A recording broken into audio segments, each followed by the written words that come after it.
Hello students, I again welcome you to my channel Magical Chemistry।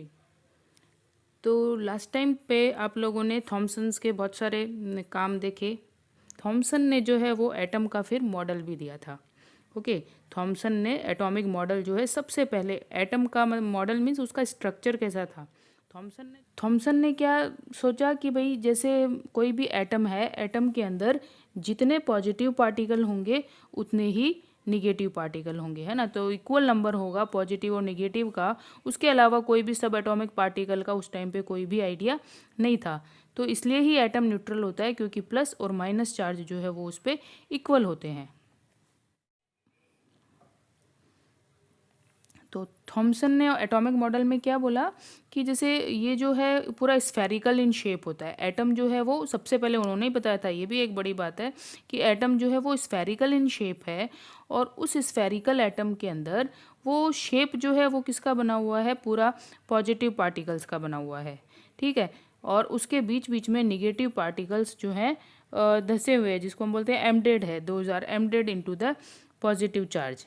तो ये जो model है ये एक तरह से प्लम पुडिंग मॉडल और वाटरमेलन मॉडल से मैच करता है। प्लम पुडिंग क्या है, ये एक स्वीट डिश है जो कि फॉरेन कंट्रीज़ में होती है, ठीक है। वैसे ही डिश उसकी जो स्ट्रक्चर होती है वो बिल्कुल अपने यहाँ के वाटरमेलन में मैच। वाटरमेलन में क्या है कि देखो ये आपको दिख रहा है वाटरमेलन, हम सब खाते हैं, जानते हो ना। वाटरमेलन तो बहुत अच्छा होता है, गर्मी में कितना मस्त लगता है। और इस पिक को देखते ही मुंह में पानी आ रहा है ना। तो ये जो वाटरमेलन है ये और एटॉमिक मॉडल जो है थॉमसन ने जो दिया था वो दोनों कंपेरेबल है। कैसे, इसका ये जो पिंक कलर का जो अंदर का जो मास इसके अंदर दिया हुआ है, दैट इज़ जैसे पूरे में फैला हुआ है ना ये पिंक कलर, वो पिंक कलर हम मान लेते हैं ये पॉजिटिव पार्टिकल्स है। एटम के अंदर ऐसे ही पूरे में फैले हुए रहते हैं पॉजिटिव पार्टिकल्स। और जैसे वाटरमेलन के अंदर बीच बीच में ये जो सीड्स हैं, है ना, इस सीड्स जो बिखरे हुए हैं, उन सीड्स के जैसे ही बिखरा हुआ यहाँ पे क्या होते हैं, निगेटिव पार्टिकल्स। तो इस तरह का मॉडल जो है वो थॉमसन ने सबसे पहले एटम का मॉडल दिया था, ठीक है। तो इस मॉडल के अंदर बहुत सारी इसकी लिमिटेशंस भी हैं, बहुत सारी कमियां भी हैं, लेकिन उस टाइम के लिए ये जो मॉडल है वो बहुत ही वैल्यूएबल था। क्योंकि सबसे पहले जब एक स्टेप जब हम चढ़ते हैं तभी तो जाकर के आगे के स्टेप के लिए, मंजिल के लिए रास्ता मिलता है ना। तो इसके लिए थॉमसन ने और भी बहुत सारे काम किए। तो उन सब के लिए थॉमसन को नोबेल प्राइज भी जो है वो मिला था 1906 के अंदर। थॉमसन को इस वर्क के लिए नोबेल प्राइज़ मिला था। तो इस मॉडल का जो प्लस पॉइंट है वो क्या है कि ये एक्सप्लेन कर सकता है पॉजिटिव और निगेटिव पार्टिकल्स का नंबर इक्वल है, इसलिए ये एटम जो है वो न्यूट्रल है ना। ये चीज़ तो इससे समझा सकते हैं कि ये जो मॉडल है एटम का जो स्ट्रक्चर है इट इज़ न्यूट्रल, है ना। उसकी न्यूट्रलिटी को ये एक्सप्लेन करता है। लेकिन बहुत सारी इसके अंदर प्रॉब्लम्स थी जो कि ये मॉडल एक्सप्लेन नहीं कर सकता। इसके लिए कंफर्मेशन के लिए रदरफोर्ड ने फिर आगे एक्सपेरिमेंट किया था। तो रदरफोर्ड का जो एक्सपेरिमेंट है वो हम करेंगे। उस एक्सपेरिमेंट को जब किया तब समझ में आया, तब कंफर्म हुआ कि जो इसका मॉडल है थॉमसन का जो मॉडल है एक्चुअल में वो करेक्ट नहीं है। और वो जो मॉडल है वो किस पे बेस्ड है, that is based on the alpha particle scattering experiment. Rutherford ने अल्फा पार्टिकल की स्कैटरिंग करवाई थी गोल्ड फॉइल के ऊपर, और उस पर बेस्ड जो मॉडल था इस तरह का एक स्ट्रक्चर जो है वो रफ स्ट्रक्चर उसके मॉडल का दे सकते हैं। तो क्या किया उन्होंने अपने एक्सपेरिमेंट में, क्या उसका सेटअप था वो देखते हैं, लेट्स सी। तो देखो इस तरह का एक सेटअप जो है वो रदरफोर्ड के एक्सपेरिमेंट में हम देख सकते हैं।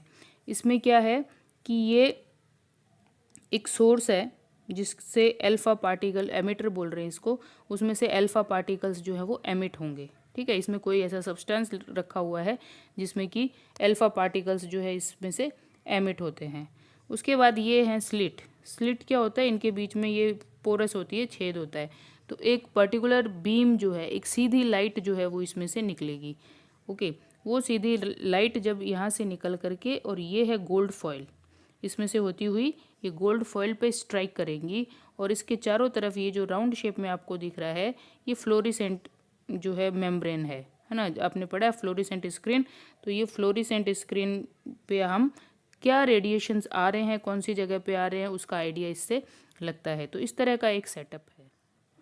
देखो जब इस पे अल्फ़ा रेज सोर्स से जब इस पे आती है, फॉइल पे, गोल्ड फॉइल पे आती है, तो यहाँ पे आकर के वो स्ट्राइक करेगी और फिर यहाँ स्ट्राइक करने के बाद ये देखिए ऐसे ये पूरे के अंदर स्कैटर हो गई है ना। इसकी रेज जो है वो पूरे इस फॉइल के ऊपर दिखाई दे रही है, इस तरफ भी है, इस तरफ भी है, इस तरफ भी है। तो ये उसको अपने एक्सपेरिमेंट के अंदर ऑब्जर्व हुआ। क्या हुआ कि अल्फ़ा पार्टिकल्स को जब गोल्ड फॉइल पे डाला तो उसके अंदर से बहुत सारी रेज जो है वो डिफ्लेक्टेड हो गई, मतलब उसमें कोई डिफ्लेक्शन नहीं है, जैसी थी वैसी ये सीधी आ रही है ना, तो इस तरह से सीधी ही निकल जा रही है। तो ये अनडिफ्लेक्टेड थी और कुछ जो रेज है वो थोड़ी बैंड हो गई, दिख रहा है ना आपको, ये सीधी जा रही है लगभग सारी रेज, बहुत सारी, और उसमें से कुछ जो है वो इधर आ रही है, तो ये बैंड हो गई, इधर जा रही है, ये बैंड हो गई, और कुछ रेज जो होती है वो वापस जाती है, ये देखो ये वापस जाती हुई इसे लगभग इस तरह से आपको दिखाई दे रही है। तो ये जो एक्सपेरिमेंट का ऑब्जर्वेशन है वो आपको इस पिक्चर में क्लियर दिखाई दे रहा होगा, है ना। यहाँ से रेज आ रही है, ठीक है, इस साइड से रेज आती है, पहले इस गोल्ड फॉइल पे स्ट्राइक करती है, स्ट्राइक करने के बाद ये फोटो जो है वो उनको एक्चुअल में दिखाई देती है, पूरे इसके अंदर ये रेज जो है वो स्कैटर्ड हो गई, उसमें से कुछ सीधी जा रही है, कुछ बेंट हो गई, और कुछ एक आध जो होती है वो वापस रिटर्न हो जाती है। देखो ये जो मॉडल है ना, जैसा थॉमसन का मॉडल था वो यही मॉडल था, हमने अभी पढ़ा कि उसके अंदर ये पूरा पॉजिटिव स्फीयर है और ये जो है वो बीच बीच में निगेटिव इलेक्ट्रॉन्स है, इस तरह का उन्होंने मॉडल दिया था। तो और जो अल्फ़ा पार्टिकल्स होते हैं उन पे कैसा चार्ज होता है, उन पे पॉजिटिव चार्ज होता है। तो वो जो पार्टिकल्स है वो पॉजिटिवली चार्ज पार्टिकल हैं। अब वो पॉजिटिवली चार्ज पार्टिकल जब इस पर टकराएंगे तो उनको लग रहा था कि ऐसे जो है थोड़े बहुत ही रेज जो होंगे वो सीधे निकलेंगे, ठीक है, इलेक्ट्रॉन्स पूरे के अंदर फैले हुए हैं, इसलिए थोड़े बहुत रेज जो है वो सीधे निकल जाएंगे। और उसमें फिर एक्चुअल में क्या दिखाई दिया कि इसमें ये जो रेज जो है वो सीधे, तो मोस्टली जो रेज है वो सीधे निकल रहे हैं, कुछ रेज जो है वो बेंट हो रहे हैं, और कुछ एक रेज जो है वो 20,000 में से एक रेज जो है वो वापस आ रहा है। तो ये एक्सपेक्टेड था, उनको तो लग रहा था कि सारे ही जो ऐसे ही निकल जाएंगे, लेकिन ऐसा नहीं हुआ, सारे ऐसे नहीं निकले, और उनमें से थोड़े थोड़े बैंड भी हो रहे थे, अपने पाथ से वो डिस्टर्ब भी हो रहे थे। तो इसके अकॉर्डिंग जो एक्सपेरिमेंट के अकॉर्डिंग जो रिजल्ट है उस पे बेस्ड फिर क्या डिस्कशन हुआ वो देखो। आपको ये उसका जो ऑब्जर्वेशन है वो मैं आपको दिखा रही हूँ कि उसमें क्या ऑब्जर्व हो रहा है।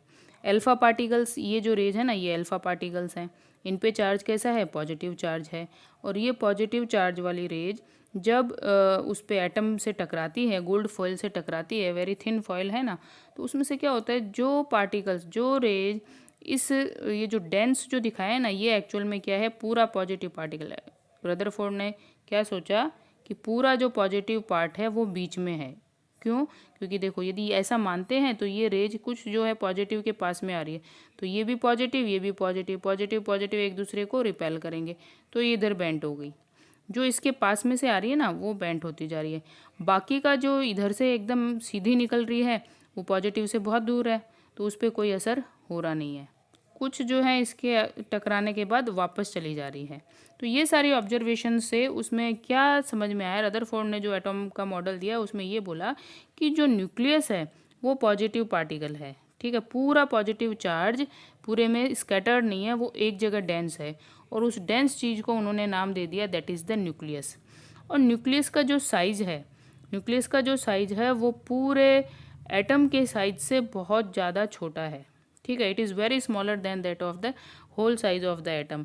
जैसे हम बोलेंगे कि पूरा, जैसे ये एक बॉल के जितना है, तो एटम का जो साइज होगा वो ये कह सकते हैं 5 किलोमीटर का जो पेरीफ्री होगा, एक क्रिकेट की बॉल जितना तो है न्यूक्लियस, और 5 किलोमीटर की उसकी होती है पेरीफ्री। तो सोचिए कितना बड़ा है पूरा एटम, एटम का साइज कितना, 5 किलोमीटर, उसके बीच में 5 किलोमीटर की पेरीफ्री में यदि हम एक क्रिकेट की बॉल रख दे, उतना छोटा सा होता है ये न्यूक्लियस, ठीक है।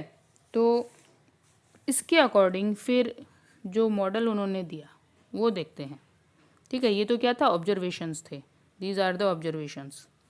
फिर मॉडल क्या दिया वो देखते हैं। सेंटर के अंदर न्यूक्लियस है और इसके चारों तरफ क्या है, इलेक्ट्रॉन्स है, लेकिन ये इलेक्ट्रॉन्स कैसे हैं, सर्कुलर पाथ है, ये सब अपने अपने पाथ के अंदर रिवॉल्व करते हैं। इस पाथ को क्या नाम दिया गया, orbit, This is the nucleus, and these electrons are revolving into their own orbits. Now you can see here the model, and with what is written here, the positive charge and the most of the mass of the atom was concentrated in a very small area. This portion of the atom was called nucleus by Rutherford. Rutherford ने ये model दिया और इसका explanation दिया। इस model के अंदर 3 points उन्होंने बताए। पहला तो ये कि पूरा पॉजिटिव चार्ज जो है वो इसके अंदर कॉन्सेंट्रेटेड रहता है, ये न्यूक्लियस है, इसको उन्होंने न्यूक्लियस नाम दिया। The second point is what, the nucleus is surrounded by electrons that moves around the nucleus with a very high speed in circular path called orbits. Okay, as I told you, ये जो electrons है ये अपने अपने एक path में घूमते हैं, ऐसा रदरफोर्ड ने अपने मॉडल में बताया।